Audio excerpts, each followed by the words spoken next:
Today I would like to begin not with advice, but with a question.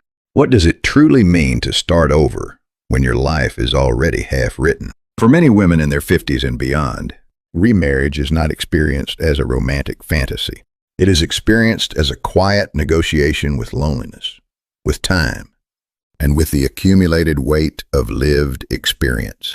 There is often an internal voice that whispers, "I don't want to be alone anymore.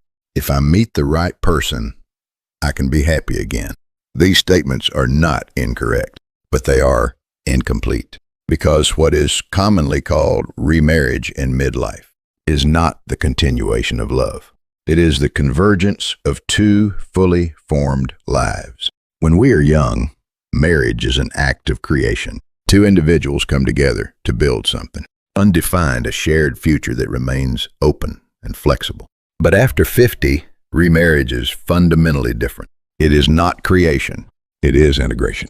Two established systems, each with its own history, habits, emotional architecture, financial structure, and relational patterns, are compressed into a shared space. And it is precisely here that illusion begins. Projection and the distortion of perception.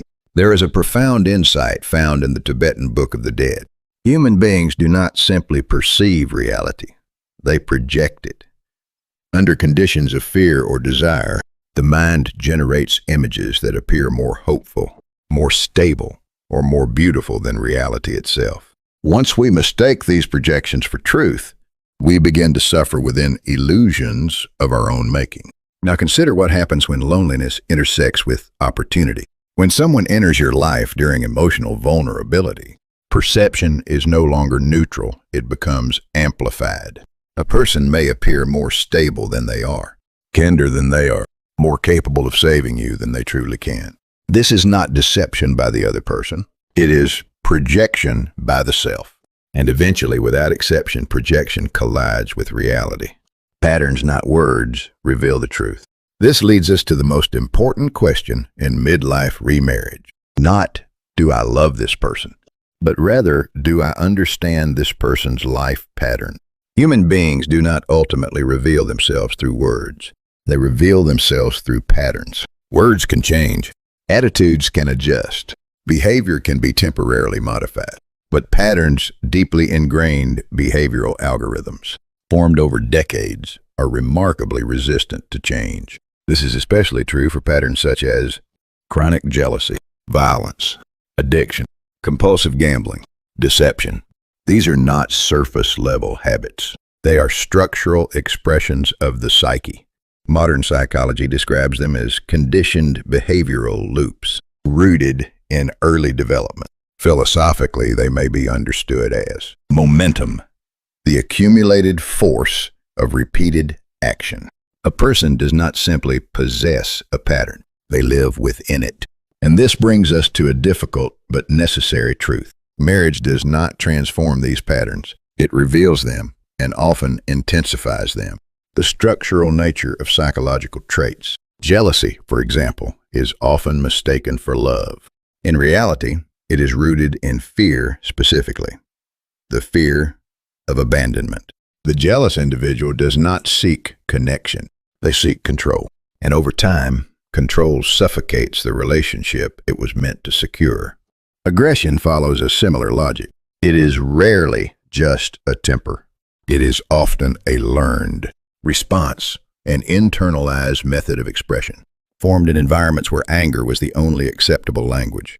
Under stress, such individuals do not communicate. They react. Addiction reflects yet another structure of emotional avoidance. Rather than processing distress, the individual anesthetizes it, temporarily, but at the cost of long-term instability. Perhaps most dangerous are those who present with charm, but lack empathy. They may be articulate, persuasive, even captivating, but beneath the surface lies a critical deficit. The inability to recognize the emotional reality of others. This is not a lack of intelligence. It is a lack of insight into consequence. Remarriage as a system, not a feeling. At its core, remarriage after 50 is not about love. It is about structure. It is about whether two life systems can coexist without generating chronic friction. And importantly, You are not merging with a person alone. You are merging with an entire network. Children, former partners, financial obligation, lifestyle expectations. This is not merely a relationship. It is an ecosystem, and ecosystems are governed by structure, not sentiment. Many remarriages do not fail because love is absent. They fail because systems are incompatible. So the question is not, does he love me? But what kind of system does his life represent? And is it compatible with mine? This is not cynicism. It is clarity. The economic structure, the hidden determinant. If love is the language spoken at the beginning of a relationship, money is the reality confronted over time. 1. Opaque financial structures. One of the most fundamental risks in remarriage is financial ambiguity. Key questions must be asked. Is this person financially stable? Do they carry debt? Can they discuss money transparently? Avoiding these questions does not preserve harmony. It postpones conflict. In midlife, financial instability does not simply affect lifestyle. It affects trust, power, and long-term security. 2. Economic dependency. Dependency often disguises itself as care. Initially, it may feel like mutual support, but over time, imbalance produces distortion. Financial burden, power shifts, loss of mutual respect. Where there is imbalance, there is silent negotiation. And where negotiation is unspoken, resentment accumulates. A stable relationship requires not perfect equality, but fundamental independence. 3. Inheritance and family conflict. When adult children are involved, remarriage is rarely interpreted as purely emotional. It is viewed through an economic lens. Unspoken concerns arise. Will this relationship affect what belongs to our family? This creates tension not necessarily from greed, but from uncertainty and fear. The solution is not avoidance, but clarity. Defined asset boundaries. Transparent inheritance planning. Clear financial agreements. Clarity reduces imagination, and fear thrives on imagination. 4. Relationships driven by retirement anxiety. After 50, a deeper fear emerges. Can I face old age alone? This fear can distort decision-making. A relationship formed as a response to fear is not grounded in connection, but in expectation. And eventually, a question surfaces. Did I choose this person out of love or out of insecurity? The illusion of stability. Under fear, the mind constructs illusions of safety. A person may appear to represent security, but what you are seeing may not be reality. It may be psychological projection. And inevitably, illusion collides with structure. The 3 pillars of midlife remarriage. A stable remarriage rests on 3 interconnected systems: psychological patterns, family structure, economic structure. Most focus on the first. Some consider the second, but it is often the third that determines long-term outcomes. The final question: are you seeing reality or what your mind wants to be true? Loneliness can feel like destiny. Financial insecurity can feel like love. But feeling is not structure, and structure is what sustains a relationship over time. The turning point. The deeper question is no longer, what kind of person is the other? But what is my own condition?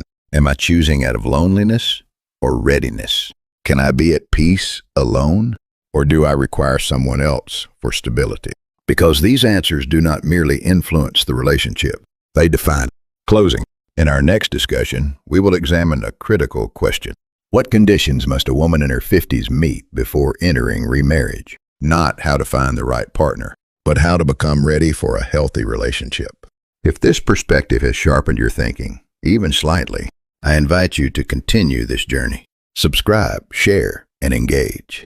Because one clear insight at the right moment can prevent years of regret and lead instead to a wiser, more stable life choice. Thank you.